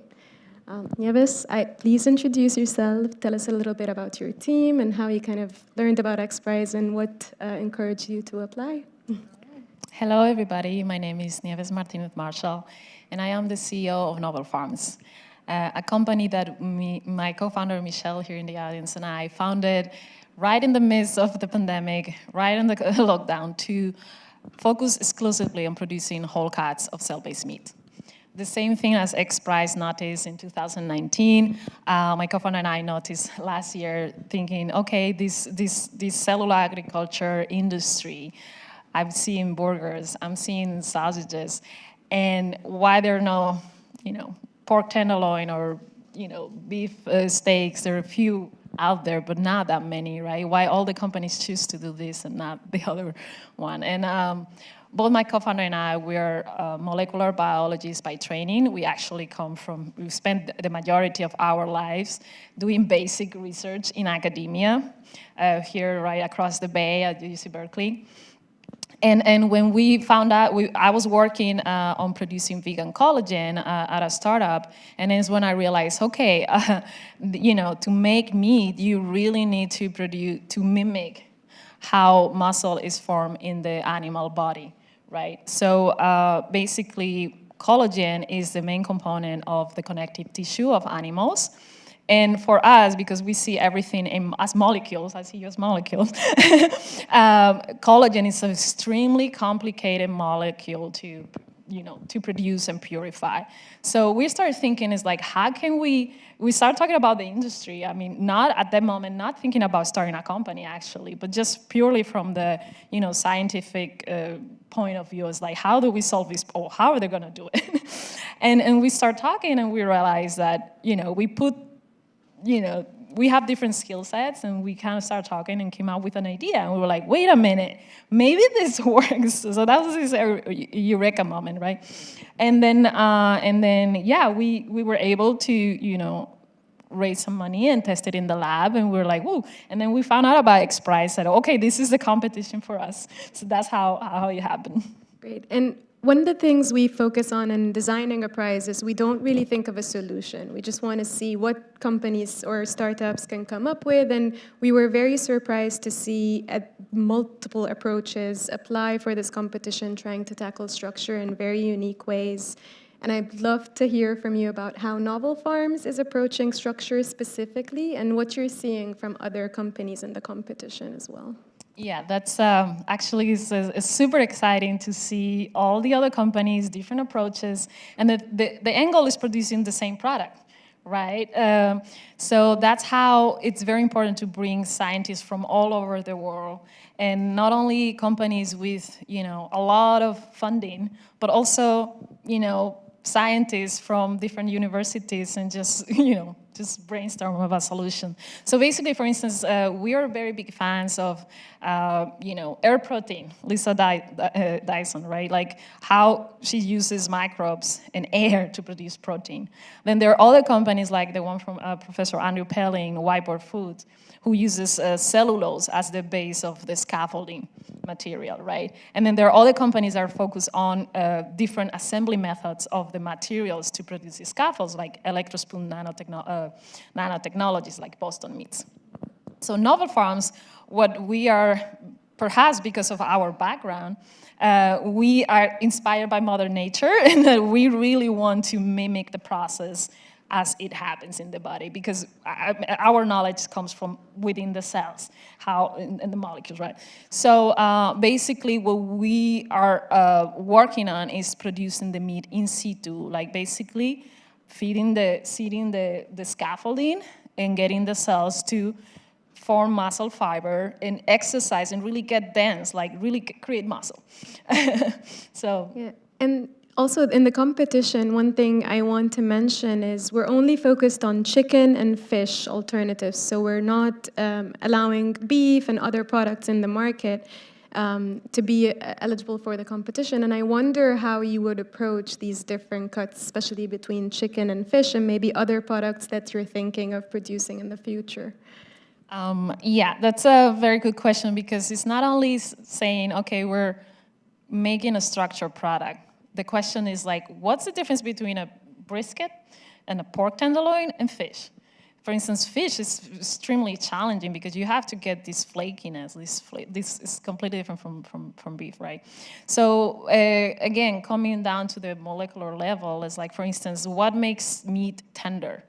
Like, again, like in the connective tissue we have collagen, but we also have like dozens of other proteins, and each of them have a different function, right? So, so yeah, that would be a process of really fine-tuning the scaffolding, like where the cells bind, to really come up with, you know, the different textures. And what are the steps that you would think of while you're approaching this structure? Because we were talking about this earlier, and you mentioned there are certain steps you're thinking of, things that need to happen in order for the product to function in the end. And I'm wondering how you would break this down for someone who might not be a scientist, for example. Because I'm not a scientist. I love to explain the process, because it's a, so first of all, here everybody is hearing about scaffolding. Okay, more or less we get the concept is, you know, a structure where the cells bind. In particular, muscle cells need to adhere to a surface. If not, they actually commit suicide. They really, they really do. They feel really sad, and they're just like, have no purpose in living. So once we achieve attachment of the muscle cells into the scaffolding, there are many more things that need to happen to form muscle. One of them is we need to make the muscle cells fuse together. So we have to tell them to do that. And then we also need to align them. Like they need to form a specific, you know, lines and get really shrink together and really make a dense product. So those are things that scaffolding is just the beginning. You really need to exercise the muscle the same way you go to the gym, and you know, to get a bicep, you know, really strong. We need to do that in situ, and for that we need a bioreactor vessel that has not been designed before. Right. Yeah, so how do you begin to design one? Because yesterday we were having this discussion on stage, and folks were talking about what needs to happen in the bioreactor world for scalability to happen, but it seems like you need a different bioreactor just to produce the prototype, to make a proof of product. So how are you approaching that? Yeah, so funny enough, we're both scientists, but we started like thinking about the concept of the design, and we realized that we need to tell the engineers what happens at the molecular level, right? So because engineers are very great at, you know, producing the bioreactor vessels, etc., but you know, we really need to translate all the things we need to happen in there. So it's gonna be a process like to really build the bioreactor from the ground up. So my co-founder here, she designed the bioreactor vessel, you know, 3D printed, and we have a little prototype, and it works. So now, like next year, once we close our seed round, we invite all the mechanical engineers who are really excited about about making this prototype in a, you know, like scaling up this prototype. We invite them to join us. And it seems like, so from what I've seen, just being new to the industry in 2019 and learning more and not being a scientist, at some point you would think, oh, it's being done, you don't really need new players in this space, but you're a new company and you're still approaching new problems, and as you said, there are so many approaches. So what would you say for folks that think this is already happening? Because it really isn't, and there's still a long way to go, and there's room for new companies in this space. So, yeah, totally. As I said, I mean, I'm going to make a parallel to perhaps cancer research. People say, you know, when scientists are going to cure cancer. Well, cancer, it's something that it has very different sources of, you know, it happens because of different things. Meat is the same. You know, it's like there's so many things that make meat the way it is. So we need like all the different skill sets. So I would encourage, you know, everyone to could really, you know, come into STEM and then and approach this problem. yeah. And I would also want to say, like, XPRIZE Feed the Next Billion is still looking for teams to apply. So although we designed some semifinalists, we selected some semifinalist teams, the registration is still open until December 1st. So if you're a company in the space or just a PhD student or a group of scientists exploring this issue, maybe you want to consider applying, and there's a booth outside if you want to learn more. But at this point, I want to just take advantage of this opportunity to ask you, and because I want to take notes on, you know, how did you came up with this application, which, by the way, was extremely complex, and like how did you, you know, were able to kind of screen through all the how many? Well, I want to know also how many companies were, you know, applied, and how did you, you know, selected the judges and how everything's going to be assessed. yeah, so we get that question a lot with XPRIZE because one thing to make clear, the competition model really rewards a solution. So there needs to be a physical prototype that is tested and proven to work for a team to win a competition. Unlike grant programs where you approach it with a theory or an idea and you're supported to make that work. So one of the things we looked at is how do we make this competition challenging enough, but not too challenging, of course, because from today and yesterday's discussions, it does seem like it will take some time for us to see a product in the market. So when we approached it, we are really thinking of a prototype that works. And we have a few years to make that happen with the teams and the competition. So criteria-wise, we first looked at structure. So that was the first thing that we wanted to see teams work on, but also balancing structure with the sensory profile, as well as the nutritional profile, and of course, as teams approach scale-up, how economically viable their products are, as well as how sustainable they are in the long term. So we designed the competition with those criteria in mind, and our judging panel really mirrors the criteria that we selected. So it's a multidisciplinary judging panel, and they each come to the competition with their own expertise to advise on what do we ask teams, and then how do we test teams objectively. The judging panel is, of course, independent from XPRIZE. XPRIZE doesn't take a part in selecting any of the teams or advancing them from one stage to the next. But it is a mirroring of the criteria that we are challenging you all to approach. And it actually makes me think, as, again, not a scientist, so when you are approaching structure, are you looking at nutrition at the same time, or is it a paced process where, like, let's get structure right and then approach other challenges in the competition or otherwise for a consumer to be open to try your product? Yeah, so aside from structure, the other thing that we really need to achieve is that the protein content is the same as a chicken breast. That's going to be mostly achieved by getting muscle density, like a lot of protein in the product. And so far, some cell-based meat products have been, are made using plant-based scaffolding or something. So the protein content is not the same as in the animal, right?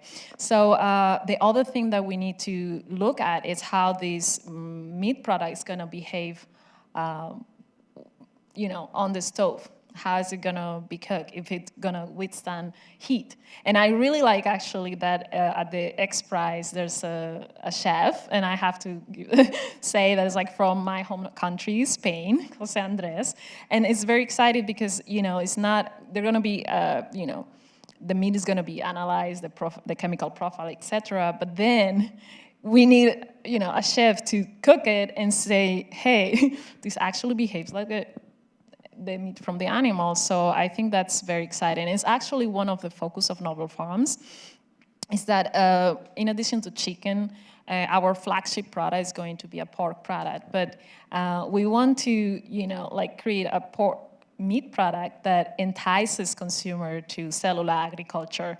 And to do that, we chose a very particular breed of pigs from my home country, Iberico pork, that unlike the pork that comes from, that has been bred for industrial farming, it conserves genetically all the things that meat from wild boars have, like it's a high quality meat. So basically it's more red, like pig that has been, is used in industrial farming right now. Back in the 70s, it was like when people were against fats, or like, oh, lean protein is better. So they breed these pigs to mimic chicken, actually. So we're going back to the roots of what a pork animal is, and using cellular agriculture, we want to bring that to, the whole world. So that's one of the focus of, focusing on the consumer and like providing something that they don't have access to right now. Yeah. And can you tell me a little bit about how you approach consumers? Because again, part of the conversation yesterday is transparency, but also how do you introduce something so new and so technological to a consumer as just food? Because that seems to be a bridge that everyone needs to think about how to cross. And of course, a nonprofit like X Prize and a competition model is interesting enough and exciting enough for us to play a part in helping the industry explain what this is to a regular consumer. But I wonder also how your company, because you're a small team, how are you thinking about eventually explaining this to a consumer? Yes, that's a good question, because we're trying to figure out how to do it differently from others, right? We need different approaches. So, one way is going to be educating the consumer on what cellular agriculture is and the process. But the way Novel Farms is going to approach it is by explaining, by focusing on gastronomy. Like, we kind of want to bring culinary excellence into the cell ag by focusing exclusively on these gourmet, type of meats, and in a way offering a product that is actually, it's not just as meat. It's actually like a higher level. It's actually a delicacy that now you have access to, right? So we will focus all our energy in really, bringing the culinary aspect into our brand. And that was key for us too, actually, when we were designing this. Is phase one of the competition, the semi-finalist stage, which you're in now. We give teams a lot of ownership over how they cook their product, because they'll be in charge of preparing it for the judging panel, who will do a taste test next year. But in the final stage, what we do to all of you to make it more difficult and challenge you a little bit more is we take that ownership away. We actually hand over the product to a chef or a group of chefs that will test the product for how it operates and how it performs while it's being cooked. So it's not just, the teams or the companies in this sector cooking it up and making it for consumers. It's actually, the idea is to eventually have consumers cook the product themselves, which I think is something most companies are still kind of guarding at this stage. I don't know if you have thoughts about when you think that will be the case where consumers are interacting with these products one-on-one. Whoa, that's a that's a question of scalability, right? When are we going to be able to to have enough material to provide to consumers? We, as one of the youngest companies in the space, we still have a little bit of time. But what I'm looking forward is to next year to have like upside foods and wild type products in the market. So we will learn from that experience as well. And yeah. And that's what we like to see in the competition as well. We usually see teams merging or learning from each other and actually offering some support to each other during the competition, which I think this industry is really hungry for, is that collaboration. And I overheard collaboration in the previous session as well. It was something that the industry is really looking forward to. So one of the things too is we're looking at next year, and I think everyone in their own kind of work is approaching 2022 with their own objectives. Of course, there will be a big testing event. Look out for the announcements on that for XPRIZE to test all the semifinalist teams towards the same time next year. And I wonder what you're looking forward to at Novel Farms for next year as well. As a new company and a young company in this space, what are your priorities? Yes, so basically, closing our seed round is one of them, growing the team, and preparing this tasting event for our own product. And as part of our, product portfolio, once we obtain the Iberico fresh pork prototype, there's another aspect that is like this dry cure version of it, which is actually one of the most luxurious, cure meats in the world. So one thing that we're excited about is moving from structure to flavor. So basically the meat, actually the flavor of meat, it also depends on what the animals eat. Like this type of pork, they eat acorns, is full of antioxidants, right? So one aspect that we're going to start looking at is how do we create a media to fill the cells to mimic what the animals eat in the fields. So that's one of the things that we're also very excited about.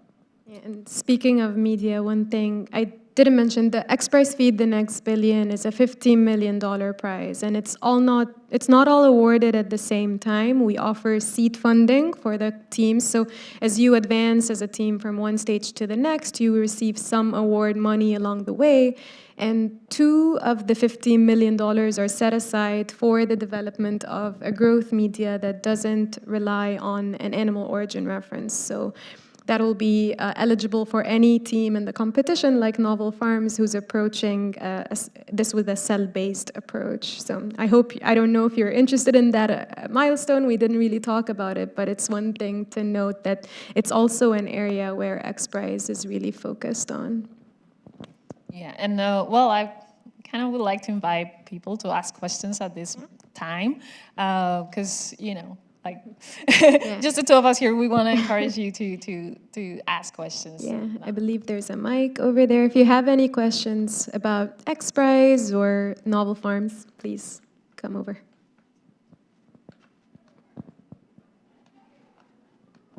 We did such a good job, I guess. I don't think there's any questions, but if Vitor is in the audience, I know he and I, there he is, he and I were geeking out about Iberico ham on the podcast, but I'll pass it off to Larissa. Hey, so when I think of Iberico ham, I think of this big leg hanging from the ceiling in a cafe in Spain. Is that what you're actually trying to attempt to grow? Yes, okay. So I think of the slices that come from it. Okay, I'm like, great, easy, no problem. Not no problem, but easier. So tell me more about that, right? That's a big piece of meat. Yes. So, what I can tell you is that, first of all, my co-founder and I, we actually fly into Spain tomorrow to visit a dry curing house in which, this meat is, they put these big legs in salt, and those stay in this very controlled environment, like the air and the humidity has to be highly controlled. And then they stay there for a couple years. So we're gonna learn about the process from the people who have spent centuries, well, like actually, I believe ham was already, like it has centuries, has been done for centuries. So yeah, as I mentioned before, one of the critical aspects is going to be first getting the source, like the genetics of, the pure 100% Iberico. That's one thing. The other thing is the fats. So actually, this ham is very special because the fats are 60% comprised of oleic acid. So these cells are very good at creating these healthy fats, and we'll have to make sure they behave as they should, right? And then as the media, so really mimicking the acorns. Like there's some Iberico pigs here in the States, but I believe sometimes they feed them peanuts or other types of food. So we're gonna go analyze the flavor profile of jamon, and then compare it to our prototype. Of course, we use an edible scaffold that we don't know yet if it's gonna, change the flavor profile. So that's all things that we're excited to look at, and yeah, we will not stop until we get, exactly that flavor, because that's what. So if I compare you to what you're doing to like a cheesemaker, hard cheeses take a long time, and they have to basically, it's like money on the shelves while they wait for them to age, which is the same thing that you'll have to do. You essentially can't even taste it. Exactly, that's one of the other things. So what we're gonna do is, first of all, put some cell-based meat in the traditional curing houses, okay? Just let it sit there while we do the other thing. And then we're gonna approach it through, the scientific, view and say, okay, what happens chemically? Like why salt is making, this ham like get this flavor. So one of the things that we can try is to dry cure slices instead of the whole thing, and then start comparing it to why is it different. Other things that we will do is, like studying the chemical pathways. So that's like, slices is the first approach we're gonna try. Hi, my name is Megan. Iberico is considered a luxury product, while the high price point means that it might be easier to reach cost parity with conventionally produced ham. Could you comment on how accessible Novel Farms sees its product? And do you see your product as a luxury product to be sold at a high price point? Yes, definitely. So as I said, I guess the, go-to-market strategy is definitely gonna be like putting our product and like having it taste just as Iberico ham. So within Iberico, there are like different grades. There's Iberico is 100% Iberico, there's others 50% Iberico, then it's like whether they've fed them acorns or not. So all these are stages. So it's like wine. Wine can cost like $5 or it can be thousands of dollars. So it's kind of like the same process. And yeah, so we aim actually to launch at price parity with Iberico. And the key is gonna be really like nailing down the flavor. And the thing is, like, some investors ask me, well, this is like a niche product, like they're not, maybe Americans they're not care about Iberico, or why is it that it's not on the grocery store? We see a lot of prosciutto, right? So the reason for it is not that Americans don't like Iberico, it's mainly that there's a law in Spain that caps the production of Iberico pork to maintain the quality. So there are not as many, I believe, like just a few hundred of thousand Iberico pork that can be produced per year. So the reason why it's not here is because there's like, Spaniards, they all keep the Iberico for themselves. If you go to the grocery store, you see the shelf where Iberico is empty, and then the other one's like, and if you compare side by side, the color is different.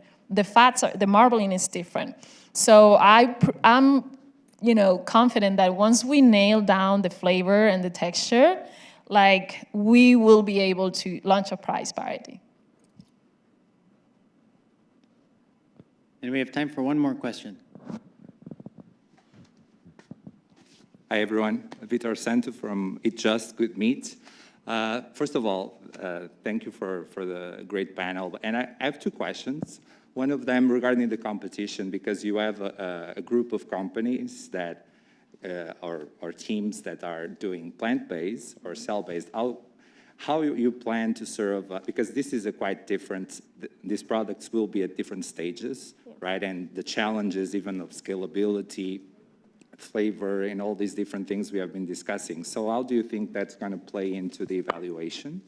And maybe you can comment, I might know the answer for this, but maybe you can comment a little bit on why you guys decided to focus on chicken and fish rather than beef and pork, for instance. And by the way, when you guys have a sample of the Iberico, I would love to try it. Looking forward for that. Thanks, Peter. So I'll get to your second question first. Why chicken and fish and not other products? And it kind of goes with the name of the competition and the discussion we were just having about some products being more expensive or more out of reach for a lot of consumers versus other products. We're a nonprofit organization. We're looking at what consumers globally are looking for. And when you look at the research there, it's chicken products mostly and fish as well. One of the reasons we also thought of avoiding things like beef is there was so many companies focused on beef when we started in 2019 to design the competition, and very few companies were really looking at chicken or fish. And that makes sense from a commercial sense. You're putting so much work and investment into the work, and you want a product that will have a good return. And the role of a nonprofit like XPRIZE is to shift the attention a little bit towards what consumers all over the world are really looking for. And that's also part of the reason why we focused on structured. I'm not from the US, I'm from Egypt originally, and we don't eat a lot of burgers, we don't eat a lot of sausage. We look for a conventional chicken breast, and we cook that at home to eat. So that is part of the reason why we focused on chicken and fish. For your first question about evaluating different approaches, and we kind of touched on how many different approaches are in the competition, we really are solution agnostic. That's how we like to say it at XPRIZE, and we expect approaches in any competition to be very different. And the idea is to compare all these different approaches the exact same way. So that's the test, is whatever approach you select, this is the criteria that you have to try and meet. And then we compare these companies to each other kind of at a level playing field, which of course, when you look at the criteria, some areas are probably more challenging for plant-based meat, and then other areas are more challenging on the cell-based side. So at the end of the day, it's challenging for both approaches, and we'll see how teams compare when we do the testing next year. Thanks for the questions. Looks like we're at time. Yes, thank you very much. Thank you so much. Thanks everyone for your attention and participation. Thank you very much. Thank you.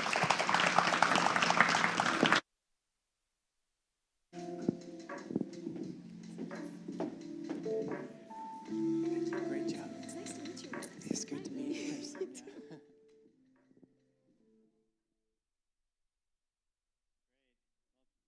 That was a great discussion, and when we're talking about comparing cell-based meat versus actual meat, a good way to conduct those tests is with Texture Technologies devices. And so if you haven't seen the video from Mark Johnson of Texture Technologies Corp. On the video archive, it's a really interesting montage of different types of food products really being tested for all different types of characteristics. With that, I want us to take a break. If you are on the live stream, this block has concluded, and we'll be switching over to the Day 2 afternoon link. So thank you very much for tuning in. If you're here with us in person, lunch is now being served. To access the lunch area, please use the door at the back of the room there, and then make your way around the conference hall. And again, that lunchroom is a one-way lunchroom. So when you enter on this side, you kind of come back into the main auditorium hall. Lastly, if you haven't picked up your book, Technically Food by Larissa Zimberoff, the complimentary copies are available for attendees. I know there's just a few left, so for those of you attending today, be sure you grab your copy. And there might still be opportunities to get it signed, too. I'm not sure if Larissa is in the room now. Yes, she is, and she says yes. So, and I believe that's at booth G in the expo hall. Thank you very much.